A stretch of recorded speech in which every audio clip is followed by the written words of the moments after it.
Entrevista com Dávila. Olá, bem-vindos. Toda semana temos um encontro marcado para falarmos sobre os assuntos mais importantes do momento e sempre com um convidado especial. O Brasil tem 109 milhões de pessoas na força de trabalho, mas apenas 47 milhões têm carteira assinada. Esse dado revela algo curioso. A maior parte da força de trabalho está na informalidade ou se converteu em micro e pequeno empresário para poder driblar as amarras arcaicas da legislação trabalhista. Além do custo de contratação, o Brasil é o país recordista em ações trabalhistas. Aprovada em 2017 no governo Temer, a reforma trabalhista ajudou a diminuir a judicialização e conferiu mais liberdade para empregador e empregado. E eles podem determinar acordos de trabalho que se sobrepõem à legislação. O resultado foi uma queda significativa do desemprego. Infelizmente, a justiça trabalhista vem ignorando os pilares fundamentais dessa reforma, causando um enorme retrocesso que prejudica tanto os empregadores quanto os trabalhadores.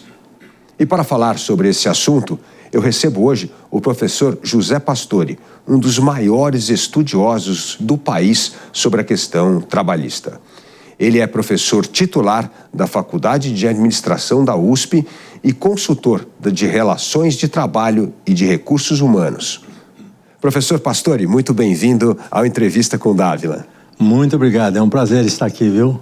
Professor Pastore, é um prazer tê-lo aqui, discutir com o senhor essa questão tão importante trabalhista. E vamos começar pela reforma do governo Temer. Demorou quase 3 décadas e meia para fazermos uma reforma trabalhista. E foi um grande avanço. Ali ficou acordado que os contratos firmados entre empregador e empregado poderia se sobrepor à legislação trabalhista. Ficou acordada a questão da terceirização, que era muito importante. 2 pontos que ajudaram a aliviar a tensão da relação trabalhista, a judicialização, e a fazer com que o Brasil pudesse ter, como hoje, níveis baixíssimos de desemprego. Essa reforma foi realmente um grande ganho para a sociedade brasileira?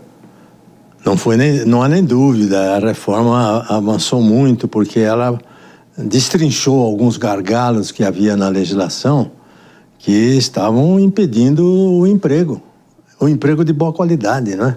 Esses 2 que você mencionou, essa prevalência do negociado sobre o legislado e também a questão da terceirização, são extremamente importantes. Isso lubrificou o mercado de trabalho e as coisas estão acontecendo, né? Houve várias outras mudanças importantes. Por exemplo, é muito comum, muitas vezes, um empregado que quer sair da empresa e gostaria que o empregador o demitisse, porque ele quer receber as verbas rescisórias, não é? E o empregador tem dificuldade de demitir porque o custo de contratação é muito alto e descontratação é mais alto ainda. E fica aquele ambiente ruim, porque ele quer sair, o outro não pode mandar embora. O que a reforma fez? Olha, se acontecer isso, empregado e empregador podem conversar, fazer um acordo amigável, o empregador paga menos em encargos sociais na demissão e o empregado, ele recebe uma parte do aviso prévio, normalmente, só que ele não pode pedir seguro-desemprego. Isso é importantíssimo, porque veja o que está acontecendo hoje. Nós estamos com praticamente pleno emprego. Nós estamos com uma taxa de desemprego na casa dos 6%. E as despesas do seguro-desemprego explodem a cada dia. É um dos temas do ajuste que o Fernando Haddad pretende fazer. E por que elas explodem? Elas explodem porque acontecem 2 coisas. Primeiro, porque em muitos casos o empregado tem êxito, o empregador manda ele embora e ele vai buscar o seguro-desemprego. Porque sendo dispensado ele tem direito ao seguro-desemprego. Em segundo lugar, muitos fazem o tal acordo amigável que a reforma permite, só que depois de algum tempo eles entram na justiça dizendo o seguinte: não foi tão amigável assim, eu fui forçado. E a justiça dá ganho de causa para ele. E ele vai buscar o seguro-desemprego. Então você tem 2 forças poderosas aqui que estão atuando em inflar as despesas com seguro-desemprego, que não tem a menor necessidade hoje, porque tem emprego à vontade, devido a questões legais e judiciais. O senhor sempre colocou esse ponto como fundamental. O que vem prejudicando, na verdade, a implementação dessa reforma trabalhista é justamente a justiça do trabalho, permitindo que essa judicialização ocorra. Como o senhor vê, por que essa resistência do corporativismo na justiça do trabalho em não ceder à regra aprovada pelo Congresso Nacional, que foi a reforma trabalhista? Veja, Davi, eu tenho, em primeiro lugar, dizer o seguinte: eu tenho o maior respeito pela Justiça do Trabalho e pelo Poder Judiciário, que são fundamentais para o crescimento econômico. A literatura está repleta de estudos mostrando que quando o empreendedor, o investidor tem segurança, que as regras do jogo vão valer, isso aqui dá 1% a mais de crescimento econômico, 2% a mais. A literatura não tem dúvida sobre isso. Então, eu tenho o maior respeito. O que ocorre é que há muitos magistrados, não todos, é claro, muitos magistrados, que eles não se conformaram com a reforma trabalhista. Eles não se sentem confortáveis com essa reforma. E continuam aplicando uma legislação ou então uma jurisprudência que está tudo superado, que já não existe mais.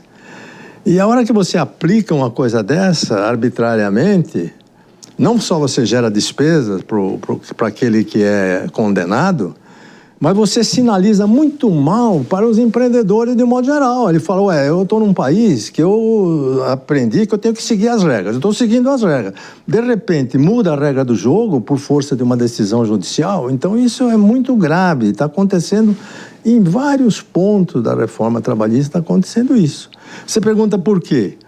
Olha, os motivos são os mais variados. Há juízes que fazem isso com a melhor das boas intenções, no sentido de querer ajudar o trabalhador, querer dar uma solução para ele ali, para ele receber algum dinheiro, né? Outros, eles querem fazer justiça social através das sentenças, quando a gente sabe que justiça social depende de políticas públicas muito bem pensadas, né? Outros têm uma ideologia própria, que eles acham que questão de mérito, questão de competência, não conta muito. Eles são uma mentalidade, talvez, que ainda está fixada naquele conflito entre capital e trabalho, não é? Então, esses motivos é que levam os juízes a praticar essas sentenças voluntaristas, né? E isso tem prejudicado muito. Eu acabei de concluir um estudo que procurou precificar isso aí. Nós estudamos 10 casos, né? Olha, eu fiquei abismado com a despesa que isso gera e com a sinalização negativa que isso dá para o investidor e, portanto, para o emprego do trabalhador. Então, naquela boa vontade de querer ajudar, essas sentenças, elas são nada mais, nada menos do que verdadeiros bumerangues que acabam se voltando contra o trabalhador, contra a sociedade, contra o investimento e contra o crescimento econômico. Só ganha o advogado com essa história toda. Advogados inescrupulosos, porque há verdade. muitos advogados de boa fé que agem corretamente, mas há muitos que procuram abusar, né?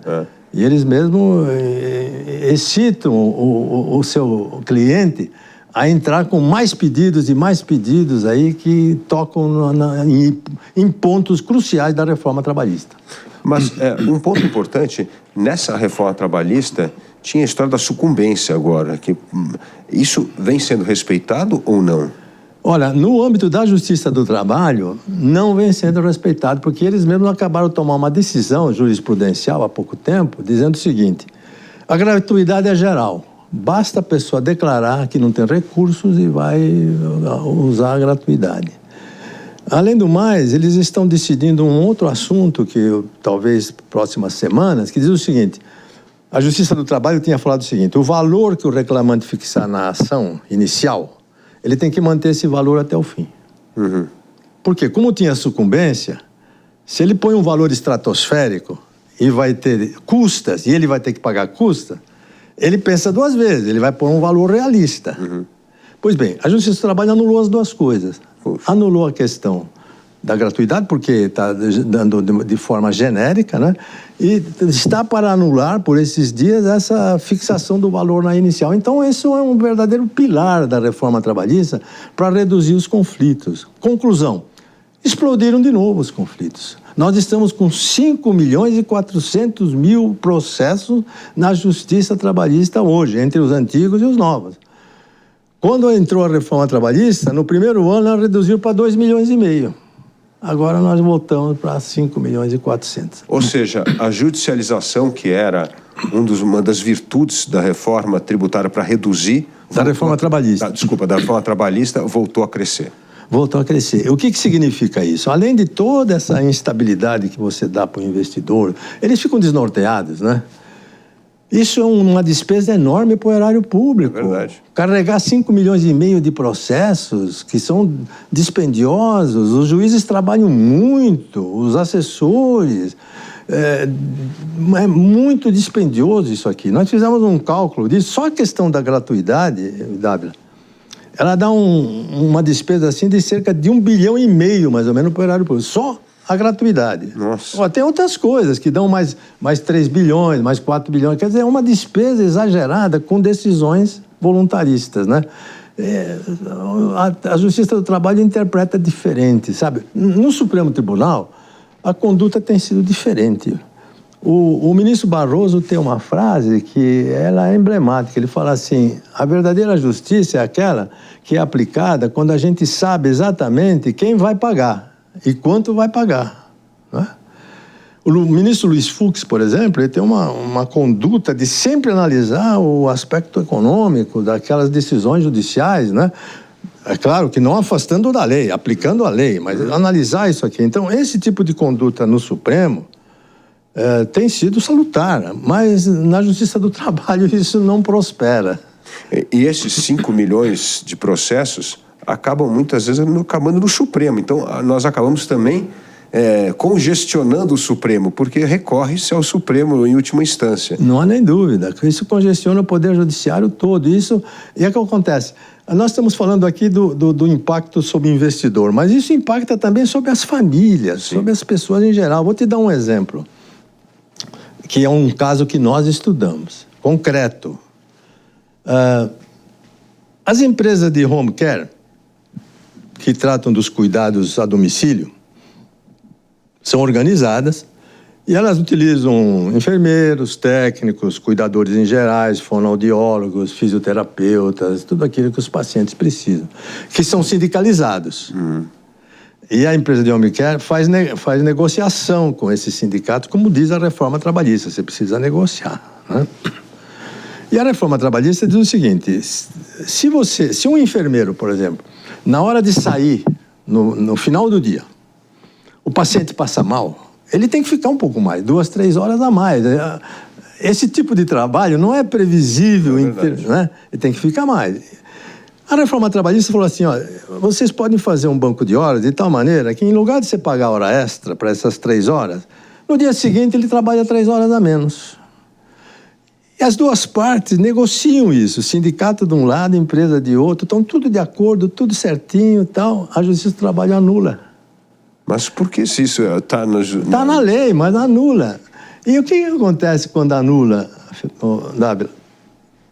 A empresa tem que passar isso para o preço e vai bater na família. A família vai pagar mais caro, se é que ela pode pagar. Muitas não podem pagar, acabam deslocando o paciente do lar, do domicílio, para o SUS. E a despesa passa para o erário. Que coisa. E você pergunta, mas isso é coisa rara? Não, são centenas e milhares de casos desse tipo, em que aquilo que é negociado de boa fé, de acordo com a lei, entre as partes, seguindo todos os rigores da Constituição, é anulado. Mas, ô professor Pastore, como é que nós vamos desatar esse nó? Porque precisamos resolver essa questão. Eu gostaria de saber, te dar uma resposta bem concreta, mas eu não tenho essa resposta concreta. Eu tenho algumas especulações, né?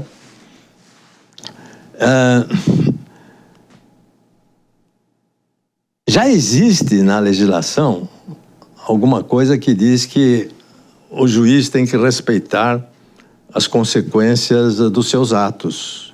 E, dentre as consequências, a econômica, né? Mas isso não é respeitado. Uma das ideias é você explicitar mais isso aqui na legislação, sabe? Levar um projeto de lei para o Congresso, onde isso aqui fica bem claro e talvez até particularizar para a Justiça do Trabalho, de que esses aspectos dos desdobramentos ou das externalidades econômicas e sociais têm que ser levadas em conta. Depois de respeitar a lei. Eu não estou aqui propondo desrespeito à lei. Eu estou propondo o seguinte: seguir a lei no seu rigor. Agora, qualquer coisa que vai desviar, respeitar as consequências econômicas. Quem sabe, com mais força da lei, o CNJ pode agir. Aliás, o CNJ, no final de setembro, fez um expediente exatamente sobre isso, para reduzir judicialização predatória. E está querendo agir, ou eu acho que já está agindo no Poder Judiciário trabalhista. Então, medidas desse tipo são fundamentais. Uma outra coisa que a gente podia pensar era numa certa autocontenção do próprio Poder Judiciário, estabelecer certas regras internas para autoconter desses arrobos imaginativos, né, ou criativos na hora de dar uma sentença dentro do Poder Judiciário. Isso, o CNJ pode tomar essa iniciativa e depois há coisas de longo prazo, não é? Isso está muito ligado com a formação dos próprios juízes, até das faculdades de direito, até com os currículos das faculdades de direito, onde você entende qual é a concepção moderna do direito. O direito do trabalho, ele não é antagônico à economia. Ao contrário, são as duas disciplinas que se interligam e se completam, né? E isso, muitas vezes, nas faculdades de Direito, passa meio despercebido. E assim você tem uma coisa que o juiz, ele acha que ele sabe melhor que as partes. Então, quando acontece um caso como esse, do home care, as partes estão de acordo. As partes seguiram a lei. Querem fazer assim, o juiz fala: não, eu sei o que é melhor para vocês. Então, o que vocês fizeram não vale. Bom, esse é um enorme problema, porque, na verdade, é quase uma ideologização da justiça e não a justiça querendo cumprir o que está na lei. Então, esse é um problema sério. Tem a ver com formação, tem a ver com regras. Agora, essa autocontenção me parece muito importante, né? Então, a melhor coisa é os poderes se autoconter do que ter uma interferência de um poder no outro, né? Existe hoje, na cúpula da Justiça do Trabalho, um espírito de autocontenção para evitar que a justiça continue, vamos dizer, de uma certa forma, desrespeitando as regras da reforma trabalhista? Isso dependeria da composição do TST, né? Que é o tribunal mais alto da Justiça do Trabalho. E a composição do TST tem variado muito em termos de mentalidade, de posicionamento ideológico, né? Houve um momento em que havia uma posição que valorizava muito a negociação e aquilo que as partes decidem, né? Nesse período foi quando a reforma trabalhista foi aprovada. Estava lá na presidência o ministro Ives Gandra Martins Filho. Sim. Agora a coisa mudou, o pêndulo está para o outro lado. Esse outro lado está muito mais ao lado, digamos, na direção da ajuda ao hipossuficiente de forma generalizada, né? Do que propriamente estudar os impactos econômicos. Então, esse que é o problema. A composição daquele tribunal, são 27 ministros, ela tem variado muito. Às vezes ela pende de um lado por causa de um voto, né? E isso é um problema sério. Eu acho que na alçada do CNJ, quem sabe as coisas podem até caminhar melhor. Isso aqui é um trabalho de longo prazo, né? Não vamos conseguir mudar isso aqui do dia para a noite. Mas é triste ver uma justiça do trabalho que deveria estar protegendo não só o clima para a geração de emprego no Brasil, se tornar, na verdade, um fato da insegurança jurídica de relações trabalhistas. Exatamente. Então, essa geração de emprego, ela sofre de dois males. Um deles é essa arbitrariedade aí, que só afasta muita gente, né? Mas tem um outro também, é que nós temos leis trabalhistas, e aqui são leis verdadeiras, são leis constitucionais, que encarecem muito o trabalho, encarecem muito o custo do trabalho, não o salário, o custo do trabalho, os encargos sociais. Então, esse é um problema sério, né? Você vê, hoje em dia, nós estamos falando aí nessa redução da jornada de trabalho de 44 para 36 horas. É uma proposta de uma deputada federal. O que acontece? Se você reduz por lei, porque os países fizeram isso, os países avançados fizeram isso por negociação. Agora, aqui pretende-se fazer por lei. Aliás, mais do que lei, precisa fazer por Constituição. Se você reduz de 44 para 36, né, você dá um impacto de 18%, veja o número, 18% de acréscimo na folha salarial do país. Porque o próprio governo tem muito seletista, Sim. que trabalha 44, 42, 40, tem muito seletista, muito. As estatais são todas seletistas. Você dá um impacto é uma coisa monumental, estratosférica, porque você acompanha bem, aumentos salariais são da ordem de 1,5%, 2%, 2,5%. Agora você vem repentinamente a 18%, né? Isso aqui vai se sobrepor aos encargos sociais que já são altíssimos no Brasil e que chegam a 102% do salário nominal. Que absurdo. Então, isso aqui é um verdadeiro desincentivo ao investimento e ao crescimento econômico. É um problema sério, grave, né? Eu espero que o Congresso nem cogite de aprovar uma coisa dessa aqui, mas é um tema que mobilizou a sociedade toda, as redes sociais estão animadas. Então, é aquela linha do populista, né? Do político populista, que ele pretende, a meta dele é uma meta muito simples. Olha, eu quero reduzir a jornada para zero e levar o salário para o infinito. Quem não gosta disso? Quem não gosta de jornada zero e salário infinito? Todo mundo gosta, né? Mas o que acontece é que isso já é um número estratosférico, vai se sobrepor a 102% de encargos sociais, entende? Então, quando você compara com outros países, são realidades completamente diferentes, né? Saiu uma estatística há pouco tempo aí do trabalho efetivamente realizado, não o que está na Constituição, aquele que, depois das negociações... O Brasil está em torno de 38 horas por semana, o efetivamente realizado. Está mais ou menos igual aos Estados Unidos, efetivamente realizado. Mas veja a diferença. Aqui, se você reduzir para 36 horas, precisa lembrar o seguinte. Nós temos aqui, por força de Constituição, 30 dias de férias. Nos Estados Unidos, a lei federal não prevê nenhumas férias. É verdade. As férias, elas existem ou por força de leis estaduais, ou, na maioria dos casos, negociadas 5 dias por ano, 6 dias, 7 dias, 8 dias. 30 dias. É uma despesa. Além do mais, tem 1/3 de férias, que é o abono. É uma outra despesa. Né? Além do mais, você tem aqui 13º salário. Nos Estados Unidos não tem 13º salário. Além do mais, aqui você tem aviso prévio de 30 dias. Se você não compra e paga. Nos Estados Unidos não tem aviso prévio de 30 dias. E assim por diante. Ou seja, é um custo que a Constituição brasileira pôs em cima do trabalho, uma penalização muito grande. O trabalho é muito tributado no Brasil. Conclusão, muita informalidade e salário baixo. Porque como os encargos vão incidir em cima do salário baixo e muita informalidade. E é o que nós temos aqui, né? Dizendo que infelizmente, o contingente de trabalhadores na economia informal ou que participam da pejotização é muito maior do que o número de trabalhadores com carteira assinada. Por quê? Para formalizar o trabalho, o custo é esse, são 102%. Quer dizer, ele vai contratar um empregado por R$ 1.500 e vai custar mais de 3 mil. Né? Além disso, você tem a questão do judiciário, que pode surpreender. Você está cumprindo tudo direitinho a lei ali, mas o judiciário pode te surpreender. Então ele resolve, arriscar por arriscar, eu vou arriscar na informalidade. Né? E quem vai prejudicado nisso? Quem é o prejudicado nisso? O trabalhador. A família, a sociedade brasileira. Porque eles não têm nenhuma proteção. Exatamente. Eles, se tiver um acidente, não vai ter reabilitação, ele não vai ter aposentadoria, não vai ter pensão para a família dele. Esse é o brasileiro que realmente está aguentando o Brasil com todos os sofrimentos nas costas. Por quê?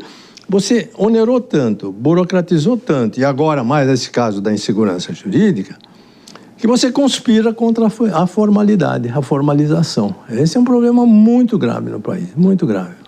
A informalidade, o senhor vem fazendo vários estudos sobre a informalidade. A informalidade está muito concentrada em alguns setores ou ela está disseminada em todos os setores? Não, há setores em que a informalidade é zero.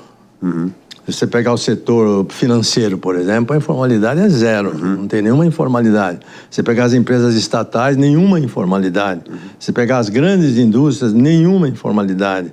Se você pegar os hospitais, nenhuma informalidade. Então ela vai se concentrar o quê? No comércio, nos serviços, na construção civil, no agro e principalmente nas empresas menores, né? Aí é que você tem a incidência da informalidade. Eu não quero ser injusto e dizer que a informalidade é toda devida à questão dos encargos sociais. A informalidade ela tem também raízes em dois fatores muito importantes. Primeiro, é a qualidade do emprego. E segundo, é a qualificação do trabalhador. Então, isso interfere muito na informalidade. Se o emprego não é de boa qualidade, a administração é mal feita, não tem nenhuma tecnologia, como é que você vai... O que vai formalizar? Não tem o que formalizar ali.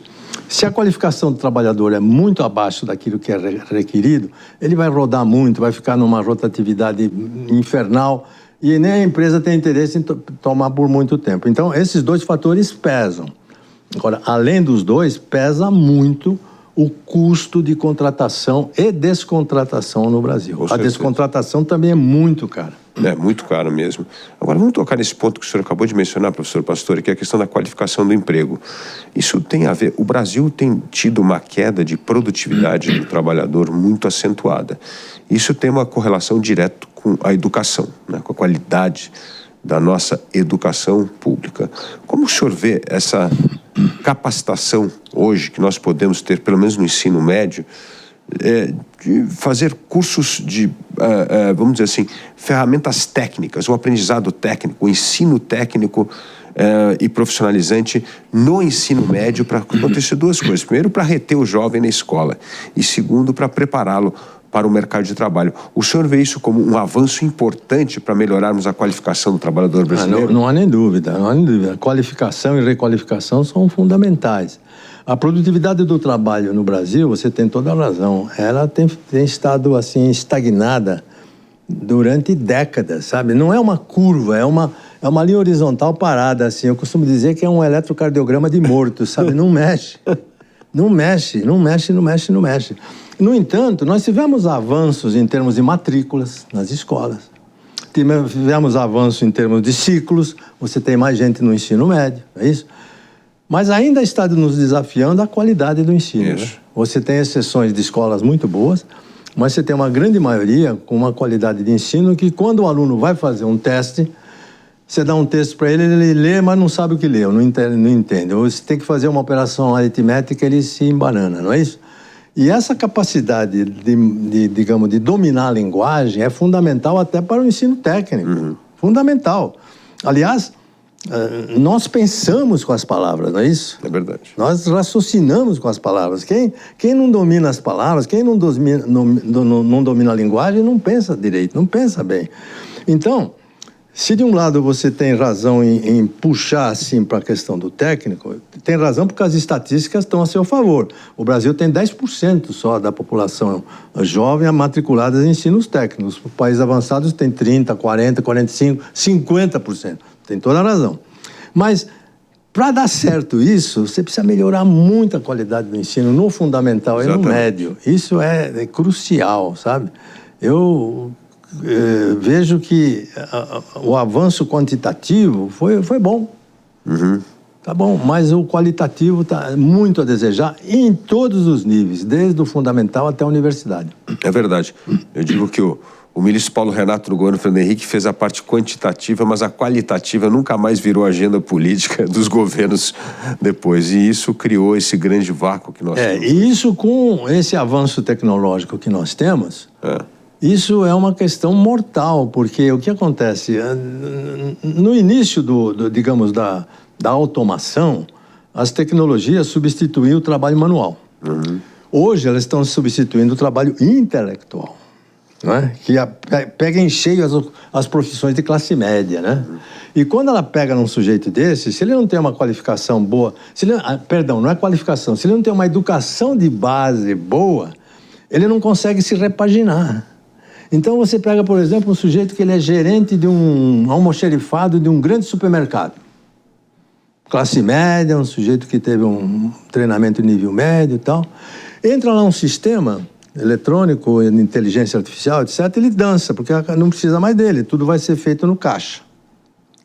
Se ele teve uma educação de boa qualidade, ele consegue se repaginar e ele aproveita as novas oportunidades que as tecnologias estão trazendo. Ele vira um analista de sistema, ele vira um analisador de dados, etc, etc. Mas se ele não tem uma boa qualidade por trás dele, na educação básica, ele desce. Ele vai dirigir Uber, entregar pizza. Quem nunca pegou um motorista de Uber que é engenheiro, ou administrador, ou um contador? Isso é uma coisa... Então, no Brasil, esse problema é mais urgente e mais sério. E tem mais um outro problema que é muito grave entre nós, é o problema demográfico. Como nós estamos envelhecendo muito depressa, essas pessoas que descem na estrutura social arrecadam menos para a Previdência ou não arrecadam nada. É verdade. E vai bater lá na frente porque elas vão precisar da Previdência. O senhor trouxe 2 problemas fantásticos aí para tratarmos. O primeiro é da requalificação profissional. Isso é algo que vai ocorrer com cada vez mais frequência. Nós vamos ter que reaprender ou voltar à escola ou o tempo inteiro estar estudando para se requalificar e se atualizar.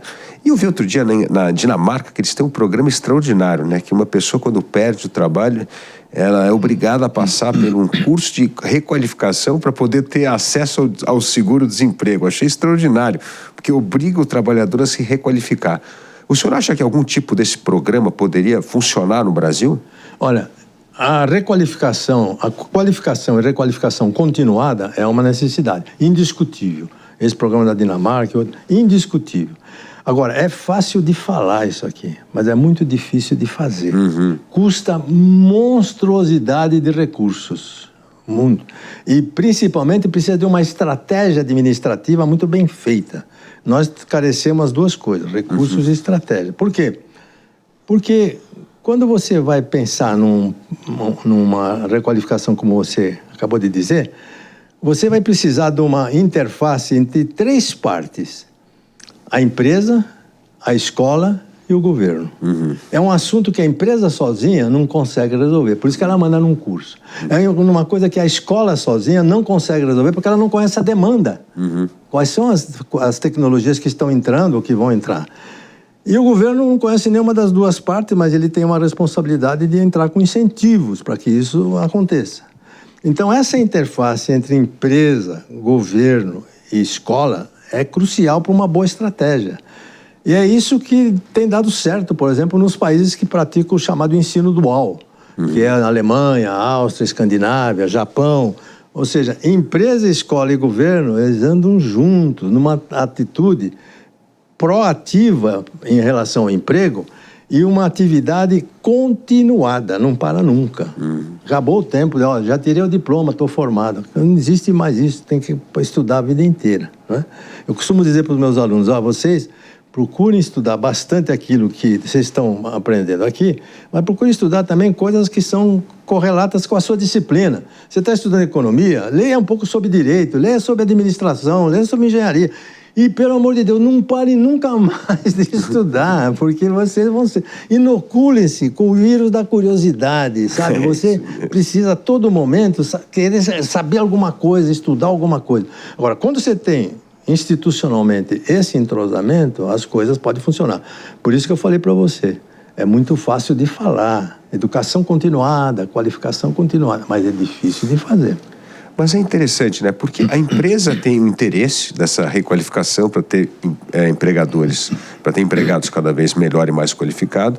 As escolas têm interesse, porque, no fundo, essa questão demográfica que o senhor tocou, que eu gostaria muito de escutar o senhor também, vai caindo, daqui a pouco vai fechar a escola por ausência de aluno. Então, quem sabe escolas profissionalizantes de qualificação técnica seja uma saída interessante até para o 3º turno de uma escola, né? Não há nem dúvida. Né? E a escola hoje, a escola moderna, ela atua em vários ambientes. Ela atua no ambiente escolar e ela atua dentro da empresa. Você entra em muitas empresas, você fica com a impressão que é uma escola, não é uma empresa. Tanto que você está tendo de requalificação. As grandes empresas... Você pegar a Embraer, por exemplo, a Embraer é uma empresa que o sujeito, da hora que entra até a hora que ele aposenta, ele está sempre em treinamento. Por quê? As tecnologias estão mudando de cada dia, ele precisa disso aí. Então, a empresa...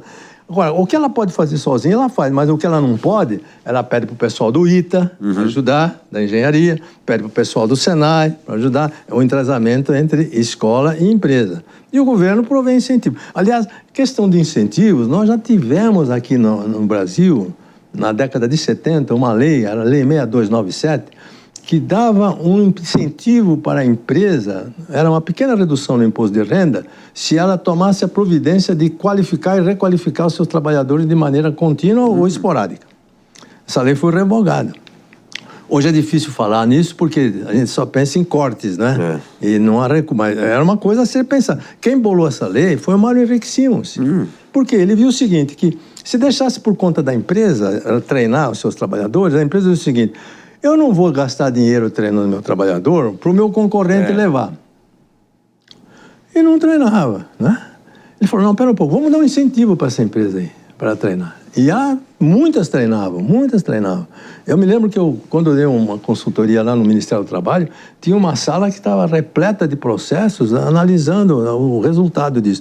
Como naquele tempo não tinha eletrônica, não é? Não tinha, então era muito difícil se analisar, e um dos argumentos para revogar a lei foi esse, porque a avaliação não está sendo bem feita. Mas hoje em dia, com o ferramental que nós temos, nós poderíamos muito bem pensar nisso aqui, porque tem uma taxa de retorno indiscutível.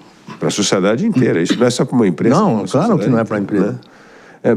E, professor Pastorio, o senhor tocou no outro ponto importante, que é a questão demográfica, né? Isso vai colocar ainda mais pressão no aumento de produtividade no Brasil para podermos aguentar ter um sistema previdenciário para pagar justamente uma sociedade que se envelhece num ritmo impressionante. Como o senhor vê a questão trabalhista nesse contexto dessa mudança demográfica e essa necessidade imperiosa de ganho de produtividade? Bem, os ganhos de produtividade, como nós já falamos aqui, eles dependem de muitos fatores. Ele depende da qualificação do trabalhador, é verdade, mas ele depende também da qualificação da empresa. Uma empresa bem administrada, ela é mais produtiva. Depende de tecnologia, né? Depende de você incorporar novas tecnologias. Depende de você ter uma posição de mercado concorrencial que valoriza o mérito, que estimula o mérito das pessoas. Então, essas coisas, elas não podem ser feitas por decreto, né? Isso aqui é parte de um processo econômico que vai ao longo da história. Nós vamos demorar um pouco para poder chegar nesse ponto, mas é fundamental a gente ter um ganho de produtividade maior do que nós estamos tendo, não tem nem dúvida. Então, com a questão demográfica, com esse envelhecimento muito acelerado, né? Que até os demógrafos se surpreenderam. É verdade. Nós temos, de um lado, esse contingente enorme que vira beneficiário do sistema previdenciário. E hoje nós já estamos quase ali, um contribuinte para um beneficiário. Ainda está um pouco favorável ao contribuinte, mas daqui a pouco nós vamos ter mais beneficiários do que contribuinte. A equação não fecha. O senhor tem uma expectativa quando isso vai acontecer? Eu acho que dentro de uns 10, 15 anos nós estamos nesse ponto aí. 10, 15 anos os beneficiários vão ser muito mais numerosos do que os contribuintes, né? Então nós temos que também voltar para a reforma da Previdência e retomar um tema que foi abandonado, que é um regime de capitalização na Previdência Social, não é? Porque, primeiro isso. Segundo, do lado do trabalho também estão surgindo novas formas de trabalhar que não se enquadram bem dentro da CLT, dentro do vínculo empregatício e, portanto, que não se enquadram bem com a contribuição normal à Previdência Social. Então, o sujeito trabalha por conta própria, de forma irregular, e não contribui, ou contribui pouco.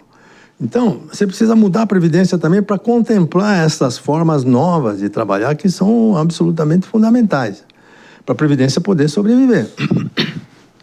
E tudo isso é para ontem, porque essas coisas já estão no mercado, já estão acontecendo. E, para somar, nós temos uma juventude que agora vai encolher, né? A força de trabalho vai encolher e as tecnologias vão entrar e você vai precisar da qualificação para poder ajustar nesta tecnologia e nas novas oportunidades de trabalho que vão surgir. Então, a questão demográfica impacta na área do trabalho em vários ângulos, em várias dimensões. Primeiro, mudando o tipo de trabalho, transformando as profissões. Mudando a relação capital-trabalho, trazendo novas necessidades de proteção. Porque esse sujeito que trabalha por conta própria, ele é ser humano, ele envelhece, ele adoece e ele morre. Então precisa ter proteção. O Estado não pode ignorar essa necessidade de que essa proteção... Então nós precisamos de novos sistemas de proteção trabalhistas e previdenciários. Agora, professor Pastore, eu escuto o senhor falar e vejo uma coisa interessante, como os países modernos, essa integração de governo, empresa e trabalhador vem funcionando e vem se readequando a cada instante a essa mudança da natureza do trabalho, né? No Brasil, nós vimos as empresas com esse senso de urgência, o ensino, as escolas, eu tenho certeza que seriam grandes parceiros. Nesse tripé, a parte atrasada é o governo. O governo é que parece que vem criando problemas no sentido de a legislação trabalhista não é respeitada, há uma teoria muito antimercado ou anticapitalista, no sentido que o Estado tem que proteger sempre o trabalhador. Parece que não existe maturidade política e econômica para fazer parte desse tripé. Como o senhor vê cada um desses atores, mas principalmente o governo? Por que o governo está tão atrás nessa corrida contra o tempo que as empresas e parte do setor de ensino já estão tão adequadas? Você tem toda a razão, é questão de atitude mesmo, de valores, né? Questões ideológicas. Nós temos aqui 2 focos de desconfiança no Brasil que são muito graves e muito corrosivos do crescimento econômico. Primeiro é um clima de desconfiança entre empregado e empregador, Sim. que vem de longe e que é alimentado por vários fatores, dentre eles legislação, sentenças voluntaristas, essas coisas todas. Em segundo lugar, um clima de desconfiança entre governo e capital privado. Ele não se conforma. O governo atual, por exemplo, além de ele não gostar de privatizar a empresa, ele está invocando com as empresas que já são privadas. É uma coisa incrível isso aqui. A empresa já é privada há décadas, está funcionando bem, está dando lucro, mas ele não se conforma. Então, esse clima de desconfiança ideológica, não é? No âmbito macro e no âmbito micro, são muito ruins. Quer dizer, você vê que o Brasil tem desafios grandes pela frente. Dentro de toda a potencialidade que nós temos, que nós não vamos precisar falar aqui do potencial imenso verdade. Que esse país tem pela frente. Agora, professor Pastore, o senhor que é um grande estudioso desse tema, existe algum país que conseguiu sair desse clima de animosidade para um clima de cooperação e fazer uma transformação importante nessa visão das leis trabalhistas? Veja, esse é um processo histórico demorado, não é? Que a gente não consegue fotografar. Você pode, na melhor das hipóteses, filmar com muita paciência, né? Mas você tem países que estavam numa situação muito pior do que o Brasil hoje e saíram disso. Coreia do Sul. Coreia do Sul, um país que há 50 anos atrás estava muito atrás do Brasil, não é? Agora, aí, o que é? Entendimento entre governo, empresa, escola, família, trabalho. Essa é fundamental. O próprio Japão, guerras, bomba atômica, etc., passou por um processo recessivo longo, mas isso se manteve, não é? Mas isso repousa muito nas instituições que esses países conseguiram construir, né? Uma vez eu fui ao Japão junto com um ministro do Tribunal Superior do Trabalho fazer uma visita à Universidade de Sofia, lá em Tóquio, para um professor de Direito do Trabalho. E chegamos lá e a primeira coisa que o ministro perguntou ao professor: quantas ações trabalhistas o senhor tem aqui? Ele falou, aquele tempo lá, 4.000. Aí o ministro falou 4.000 e tal. Aí ele falou para o nosso intérprete, né? Ele não entendeu. Faz a minha pergunta de novo para ele. Ele fez a pergunta em japonês, 4.000. O ministro falou, não tô, escreve aí para mim. 4.000 mesmo? Só 4.000?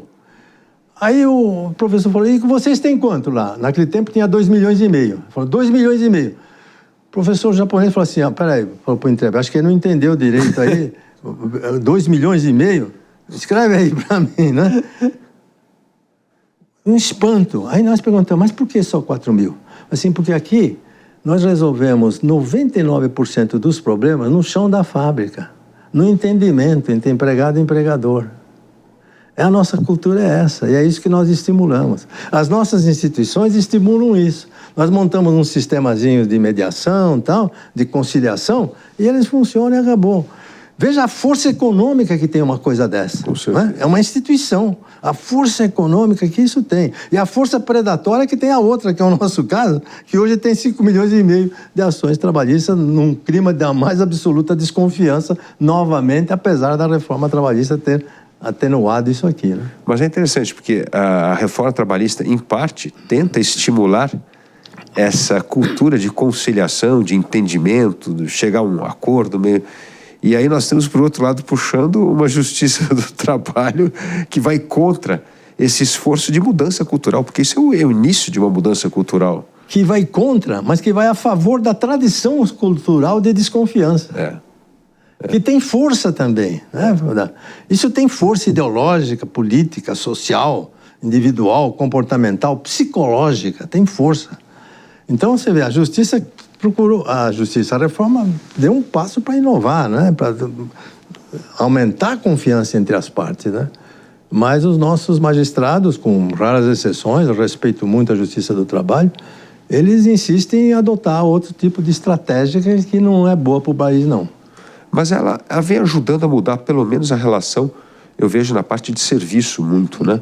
Ou seja, o entendimento entre as pessoas. As pessoas não querem uma legislação muito engessada, quem trabalha hoje, né? Como é que o senhor vê essa questão? Veja, você pega o caso daqueles que trabalham em plataformas digitais, Sim. Não é?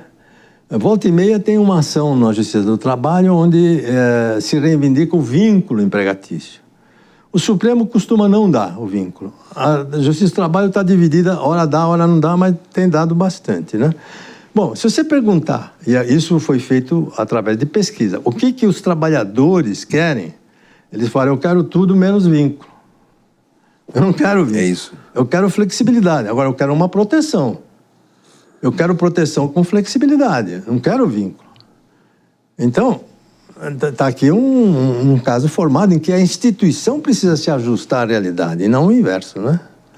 E é possível criar algum tipo de proteção com essa flexibilidade? É possível combinar essas duas coisas? Olha, isso ainda não foi, digamos assim, generalizado no mundo. Os países estão todos atrás disso e não conseguiram ainda resolver essa questão de uma maneira adequada. Mas algumas coisinhas interessantes. Por exemplo, na Alemanha, eu gosto muito desse caso da Alemanha.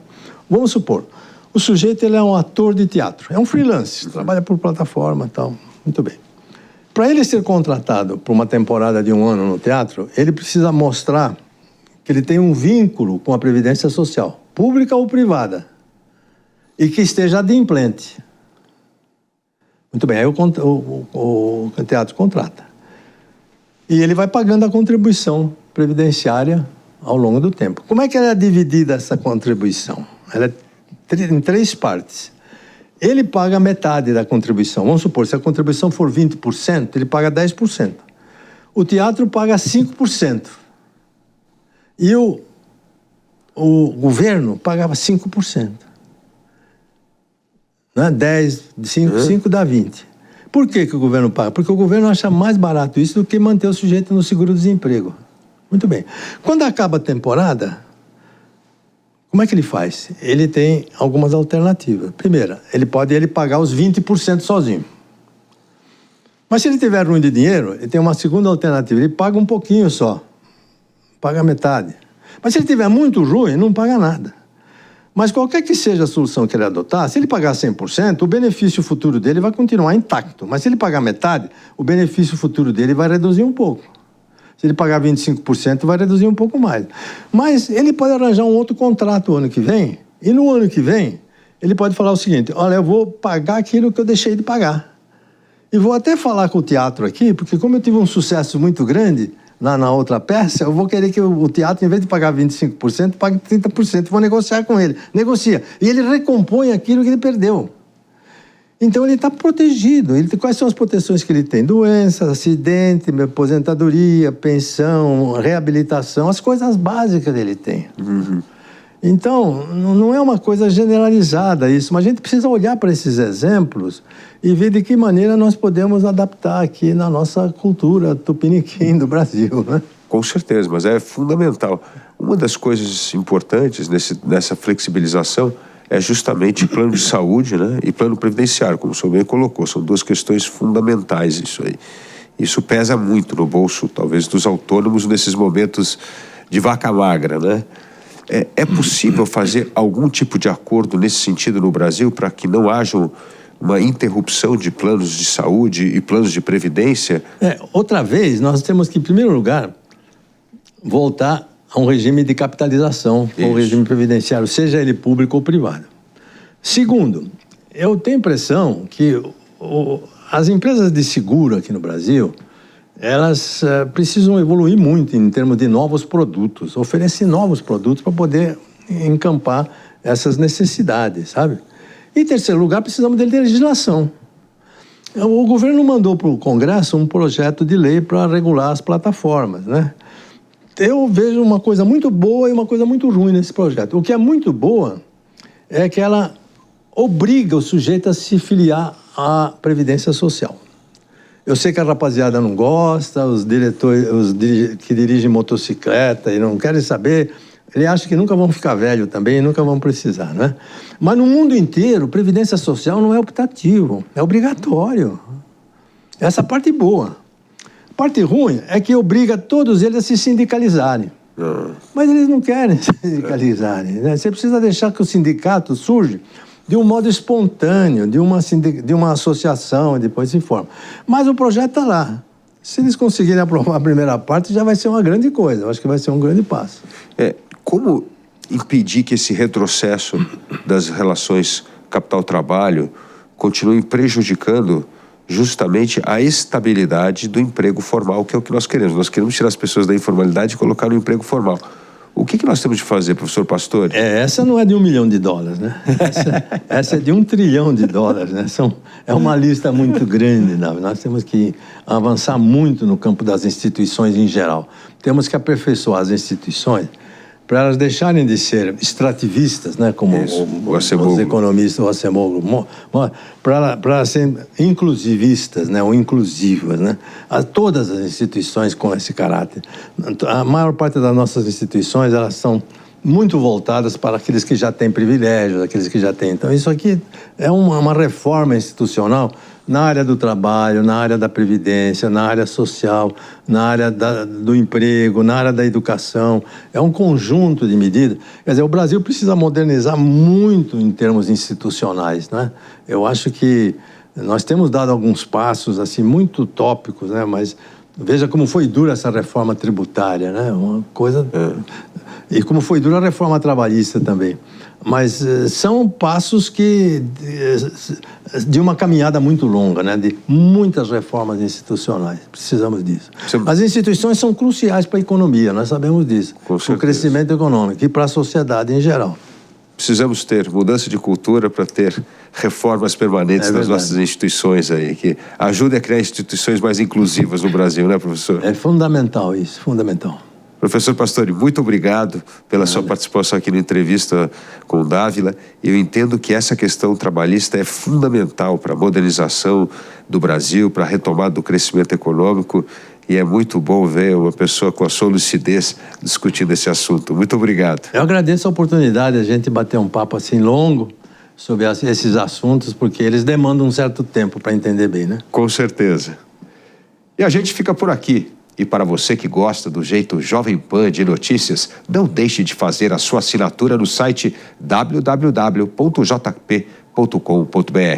Você vai ter acesso a conteúdos exclusivos, análises, comentários e acesso ilimitado ao Panflix, o aplicativo da Jovem Pan. Obrigado pela sua companhia e até o próximo Entrevista com Dávila. Entrevista com Dávila.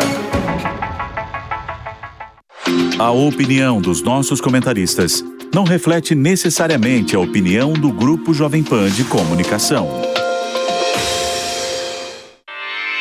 Realização Jovem Pan News.